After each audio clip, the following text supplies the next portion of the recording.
आज हमारा आदिवासी जो समाज था पूर्वज, आज उनके भी बहुत सारे ऐसी जगह है, देश है। गोंदिया जिला देवरी आमगो से इलेक्शन लड़ने वाले विधानसभा का कहीं ना कहीं एक समाज का दर्द इनके दिल में है। समाज के लिए कुछ करना चाहते हैं, वहाँ के आदिवासियों के लिए बहुत कुछ करना चाहते हैं। जैसे कि इन्होंने कहा कि वहाँ फैक्ट्री बंद है, रोजगार नहीं है, शिक्षा की दिक्कत है, पढ़ाई की दिक्कत है, पानी की और लाइट। इसमें आपका मेन मोटो क्या रहेगा, जो अगर आप चुन के आती हैं विधानसभा में, आप आमदार बन जाती हैं, तो सबसे पहले आप कौन से काम करेंगे? सबसे पहले महिलाओं की रोजी रोटी है। हमें लॉलीपॉप नहीं देना है कि 1500 रुपया लो बैंक में आया है, नहीं, उनको रोजी चाहिए, उनके घर के बच्चे को नौकरी चाहिए।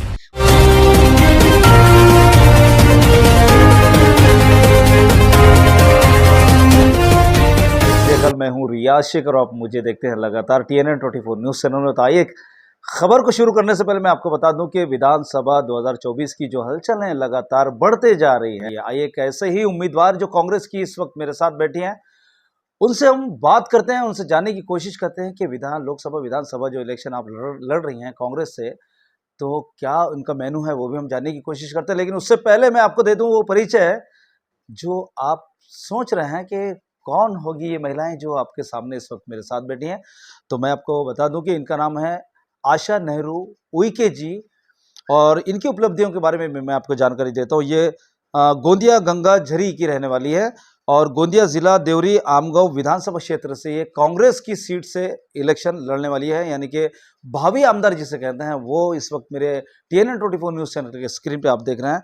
और मैं आपको ये भी बता दूं कि इन्होंने कांग्रेस से ही पर्चा भरा है, कांग्रेस की उम्मीदवार है। नागपुर में 5 साल ये नगर सेवक भी रह चुकी हैं प्रभाग 8 से। और आपको ये भी बता दूं कि नागपुर सेवा दल महिला की अध्यक्ष भी रह चुकी है। उसके बाद भीम शक्ति की पूर्व विदर्भ की सर चटनीस भी रह चुकी हैं। दोस्तों मैं आपको बता दूं कि आदिवासी महिला अध्यक्ष भी रह चुकी है नागपुर की, और उसके साथ साथ आदिवासी वन विभाग महिला सदस्य भी हैं। जिसके साथ में इतने पद हो तो वाकई में वो भावी आमदार किस तरह से होगा और चुन के आने के बाद कितने काम होंगे, ये आप इस बात से अंदाजा लगा सकते हैं। तो आइए हम बात करते हैं आशा उइके जी से, बात करते हैं और उनसे जानने की कोशिश करते हैं कि क्या जरूरत थी जो गोंदिया यानी कि आमगांव से आप इलेक्शन लड़ रही हैं। सबसे पहले उनका परिचय ले लेते हैं। नमस्कार, जय सेवा, राम राम। बाबा साहब अम्बेडकर के यहाँ से मैं इस शहर से हूँ, नागपुर से, लेकिन मैं एक देवरी आमगांव से इलेक्शन लड़ना चाहती हूँ क्योंकि मेरा मायका गंगाझरी का है और रिलेटिव और आदिवासी इलाका ज़्यादा से ज़्यादा होने के वजह से मेरी इच्छा जाहिर हुई कि मैंने देवरी से लड़ना चाहिए। क्योंकि मैंने करोटी जी जब खड़े हुए थे आज से 5 साल पहले, तो मैंने उनका ही काम किया है। मुझे वहाँ के अच्छे अच्छे गांव तालुका मैंने देखा है, घूमा है, मैंने भाषण भी दिया है बाजार में।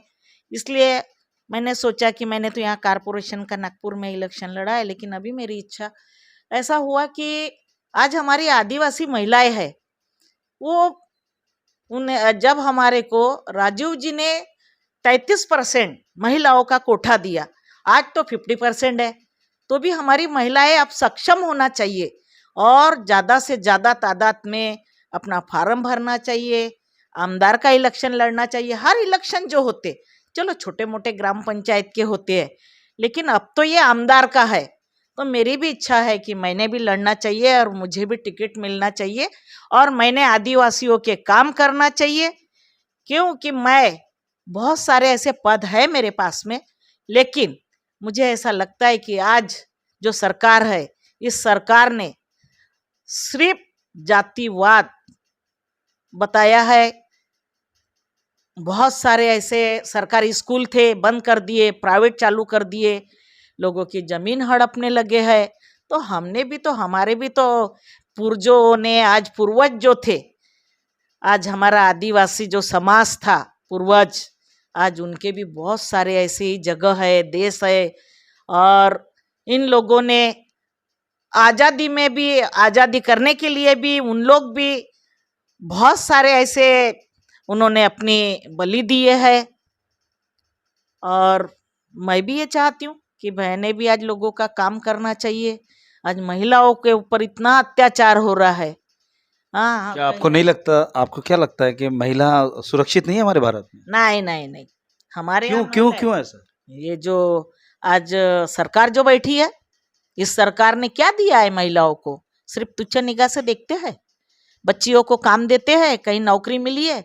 आज मंत्रालय से लेके तो सारे जगह की पोस्ट, कोई भी नौकरी हो, रेलवे हो, एयरपोर्ट हो, कारपोरेशन हो, हर जगह सिर्फ ब्राह्मण और गुजराती दिखेंगे, मारवाड़ी दिखेंगे। कहाँ जाएंगे ये लोग? अगर आप आमदर बन चुन के आती है वहां से, तो क्या आपका मेनू क्या रहेगा, क्या मोटो रहेगा और क्या काम करेंगे आप आदिवासियों के? आदिवासियों के लिए जो आज वहाँ कारखाने बंद है, जो महिलाओं को आज नौकरी नहीं है, काम नहीं है, लोगों के घरों में काम करने जाती है। पहले लकड़ियां बीनने जाती थी, फिर इन लोगों ने लालच दिया सिलेंडर देंगे। आज सिलेंडर का भाव ये है। हमारे आदिवासी क्या करते होंगे? कोई काम नहीं है उनको। हमने काम देना है उनको, कोई कारखाने खोलना है।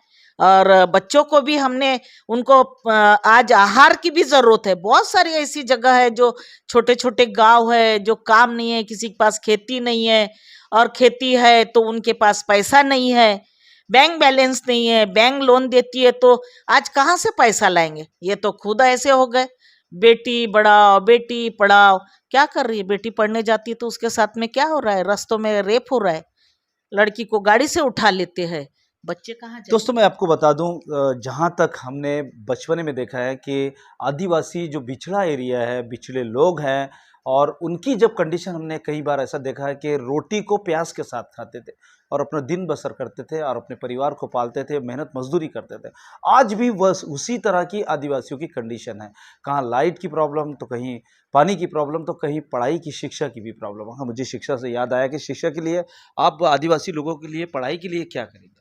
पढ़ाई के लिए उन्हें आरक्षण भी अच्छा चाहिए, उनको रोजगार चाहिए, रोजी चाहिए, रोटी चाहिए, रोटी के लिए चाहिए। क्या चाहा था उन्होंने आदिवासियों में? आज जो लोगों ने आधे से आधा कपड़ा पहना है, फुल कपड़ा कभी नहीं पहना। उनकी इतनी आशा है कि उनके बाल बच्चों को नौकरी मिले, उनके बच्चों को नौकरी मिले। पढ़ाई में पैसा नहीं है, ट्रेनिंग देने के लिए नहीं है, बाहर जाते हैं बच्चे, उनके लिए उनके रहने का उनको और भी फैसिलिटी मिलना चाहिए। लाडली योजना, बहन, अरे काय की बहन है? 1 या 2 महीने देंगे। जब राजीव गांधी जी का संजय निराधार का जो पैसा आता है वो भी तो बंद कर दिया इन्होंने। तो क्या ये भी लॉलीपॉप दिया है ये भी सरकार ने? लालीपाप है। आज एक जमाने से पैसा आ रहा है भाई। कांग्रेस पार्टी है, उनने कितना मदद किया है, इन्होंने 7-8 साल में लूट के खाया है। बीजेपी ने क्या दिया है इन्होंने? गोंदिया जिला देवरी आमगांव से ये इलेक्शन लड़ने वाले विधानसभा का, और जिस तरह से वहाँ आज की जो कंडीशन है आदिवासियों की, वो बद से बदतर है। कहीं ना कहीं एक समाज का दर्द इनके दिल में है। समाज के लिए कुछ करना चाहते हैं, वहाँ के आदिवासियों के लिए बहुत कुछ करना चाहते हैं। जैसे कि इन्होंने कहा कि वहाँ फैक्ट्री बंद है, रोजगार नहीं है, शिक्षा की दिक्कतें हैं, पढ़ाई की दिक्कतें हैं, पानी की और लाइट की भी दिक्कतें हैं। तो इसमें आपका मेन मोटो क्या रहेगा, जो अगर आप चुन के आती हैं विधानसभा में, आप आमदार बन जाती हैं, तो सबसे पहले आप कौन से काम करोगी? सबसे पहले महिलाओं की रोजी रोटी है। हमें लॉलीपॉप नहीं देना है कि 1500 रुपया लो बैंक में आया है। नहीं, उनको रोजी चाहिए, उनके घर के बच्चे को नौकरी चाहिए। उनकी जो लड़कियां है पढ़ लिख के कुछ बन रही है, पढ़ी है, घर में बैठी है, लेकिन उन्हें नौकरी नहीं है, उन्हें नौकरी चाहिए। हमने उन्हें नौकरी के लिए काम देना है, उनको जॉब देना है। यानी आज उनको कहीं ना कहीं काम से, खूब बड़ा नहीं, वो लोग कोई मंत्री बनना नहीं चाहते, उनके पास आज इतना ये नहीं है। बस उन लोग एक बहुत भावुक लोग हैं वो। आज हम अगर जाते हैं, बोलते हैं कि हम ये करेंगे वो करेंगे, लेकिन इन लोगों ने झूठे वादे दिखा के भी आज ये सत्ताधारी हो गए। ये आरएसएस के लोगों ने झूठ बोल बोल के लौट लिए। यहाँ तक के ईमानदारी से ये लोग कोई पद नहीं लिए हैं, सब झूठ। इनकी मशीनें, इनके काम, सिर्फ वादे वादे वादे करते हैं। और 3 साल में हमने जो भुगता है, जो गरीब लोग यहाँ से वहां काम करने गए थे, जो रेलवे में सोए थे पटरी पे, वो मर गए। किसी का बच्चा किसी के गोद में मर गया, किसी ने साइकिल पे ढो के अपने बीवी की लाश लेके गया है मसान घाट तक। आज ये जो सारी चीजें हैं, ये बीजेपी के जमाने में, और ये जो जातिवाद बता रहे, पहले हम पहले छोटे हमारे माँ बाप या हम लोग भी जब छोटे थे, हमने स्कूल में गए तो हमको पहले जाति का नहीं समझता था, हम किसी को सरनेम से बुलाते थे, एक में के डब्बे खाते थे, कभी जातिवाद नहीं। आज इन्होंने पूरा जातिवाद करके रखा है। क्या आपको लगता है 2014 के बाद से जातिवाद हो गया? हाँ, इन लोग जब से आए हैं, जब से इनके सत्ता हो गई है, ये लोग जातिवाद पे आ गए। दूसरी बात, इन लोगों ने हर किसी को, ये हिंदू, ये बौद्ध है, ये मुसलमान है, ये सारी जात की जड़। अरे वोट लेना है, वोट अच्छे से लेना था ना, धर्म के नाम पे क्यों वोट ले रहे हो? राम मंदिर के नाम पे ले रहे हो। तुमने राम मंदिर के भी नाम से कितना वोट किए? अरे तुम्हारे को तो राम मंदिर बनाए तो तुमने खुद अपने समाज के लोगों के सारे घर तोड़ के रख दिए, बेघर कर दिए उनको, जो पूर्वजों के जमाने से रहते थे, आज उनके घर टूट गए हैं। रामगिरी ने कहा है, हुजूर पे टिप्पणी की है। हाँ, हुजूर पे भी इन्होंने, मुस्लिम लोगों पे भी टिप्पणी की है। उन लोग ने तो कभी जातिवाद नहीं किया है, कभी किसी के लेने देने में नहीं रहते वो लोग। आज अपने मंदिर के लिए किसी के धर्म का उन्होंने ये नहीं किया है। इन लोगों ने जो कुछ सिखाया है कि ये मुसलमान है, ये है, इसको भीख नहीं देना, इसको वो आधार कार्ड देखो, इसका कार्ड देखो, ये शादी ये नहीं करना, इन्होंने जातिवाद के ऊपर में भी। नीतीश राणे भी तो कहते हैं कि मस्जिद में घुस के मारेंगे मुसलमानों। ये क्या मारेंगे? हम तो किसी भी धर्म को चोट नहीं पहुंचाने देंगे, सब हमारे क्या भाई ये राजनीति सही है? ये है। राजनीति ये करना सही राजनीति है? अच्छी नहीं है, जातिवाद है ये जातिवाद है। ये लोग अपना घर नहीं देखते। हम तो बोलते कि जितने सारे लीडर है, बड़े बड़े नेता है, बड़े बड़े जो आज जिनके करोड़पति लखोपति है, अरे ये भी तो किसी के बेटी दामाद अपने घरों में लाए हैं मुसलमानों की। क्यों बोलते ये लोग फिर जातिवाद है करके? इन्होंने भी तो रखा है अपना बेटियों को, हर मुस्लिम लड़के के साथ में शादी की है, और यहाँ बताते हैं ये कि ये ऐसे वैसे पंडित का धारा पकड़ लिए, पंडित ले लिए। पंडित बनने के बाद में क्या भगवान ने बोला है, रामायण में लिखा है कि इसको मारो, इसको किसी भी मजहब में नहीं है। नहीं नहीं, किसी मजहब में नहीं, किसी धर्म के अंदर नहीं है, किसी कुरान में नहीं है, पुराण में नहीं है। अच्छा हो गया आज ये लोग सबको कत्लेआम करते। इनकी अगर इनका सत्ता चलती, अगर हमारे बाबा साहब आम्बेडकर जी ने संविधान नहीं बनाया रहता, तो आज ये लोग घरों में घुसते और दूसरे की औरत को बोलते हमारी औरत। तो संविधान भी तो बदलने की कोशिश की जा रही है। नहीं, हम तो बदलने नहीं देंगे। संविधान कैसा बदलेगा? आज इतने सालों से चल रहा है, कैसा वो दिन देख रहे क्या ये लोग? ये पंडित लोगों ने एक झाड़ू और हंडी हिलगा के चलने जो सिखाए थे। फूलन देवी, मैंने फूलन देवी को नागपुर में पूरे लोगों को, महिलाओं को मिलाया था कि देखो कितनी ताकतवर औरत है ये। हम भी चाहते कि हर औरत फूलन देवी जैसी बने और सक्षम बने। दोस्तों, हम जिस महिला से बात कर रहे हैं, वाकई में उनके अंदर जो जज्बा है ना काम करने का, वो बहुत ही बड़ा और अच्छा जज्बा है। आशा नेहरू उइके गोंदिया गंगाझरी की रहने वाली है और ये विधानसभा का इलेक्शन लड़ने वाली है देवरी आमगांव विधानसभा क्षेत्र से, जिनसे हम आप लगातार देख रहे हैं कि आप TNN 24 न्यूज़ चैनल पर वो तस्वीरें जो वाकई में जो आदिवासियों की हालत है, उनकी जो स्थिति है ना, वो बहुत ही बद से बदतर है। सरकार तो आती हैं चले जाती है, लेकिन आदिवासी समाज के लोग वहीं हो जाते हैं।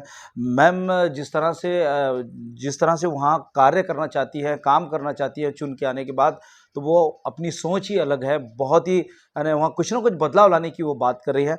और क्या कहना चाहती हैं आप? मैं तो यही बोलना चाहूंगी कि आज गोंदिया जिले के अंदर एक जो है सीट वो महिलाओं को दे। क्यों कि जब 50% कोटा महिलाओं का है, तो हम सेवा दल के, कांग्रेस की रीढ़ की हड्डी है सेवा दल, तो मैं भी चाहूंगी, मैंने पूरे कोर्स किया है, मैंने पूरे ट्रेनिंग दिया है सेवा दल का, और कांधे से कांधे मिला के चला है, और महिलाओं का जत्था ले लेके मैं बॉम्बे, दिल्ली, यहाँ तक के कि मैंने जब जेल भरो आंदोलन में भी मैं 5-6 बार गई हूं। मैं जब नैना साहनी हत्याकांड, तंदूरी कांड, उस टाइम मैंने जेल भरो आंदोलन में, मैं बॉम्बे में क्या नागपुर में भी मैं, और बेटी बचाओ, जिस टाइम बेटियों का अबॉर्शन, बेटी पैदा हो रही है करके अबॉर्शन होता था, उस टाइम से मैं जुड़ी हुई हूँ। अब निकला ये तो कि बेटी बचाओ करके। आप कितने साल से राजनीति में हैं या फिर एक्टिविटी जो आपके समाज सेवा कर रहे हैं आप? मैंने फील्ड में, मैं आज 30 साल हो गया मुझे। मेरे बच्चे बहुत छोटे छोटे थे, मैंने हर किसी को रोता हुआ देखती थी, दवाखाने में ले जाना, बॉडी निकाल के देना। एक्सीडेंट होता था किसी का, पंचनामा करने के लिए पुलिस मुझे लेके जाती थी। कोई रोती हुई औरत आती थी, उसकी रिपोर्ट नहीं होती थी, पुलिस स्टेशन लेके जाना, महिला मंडल लेके जाना। वहाँ कोई केस, कोई अपनी बेटी को नहीं लेके जाता था, कोई आदमी छोड़ देता था।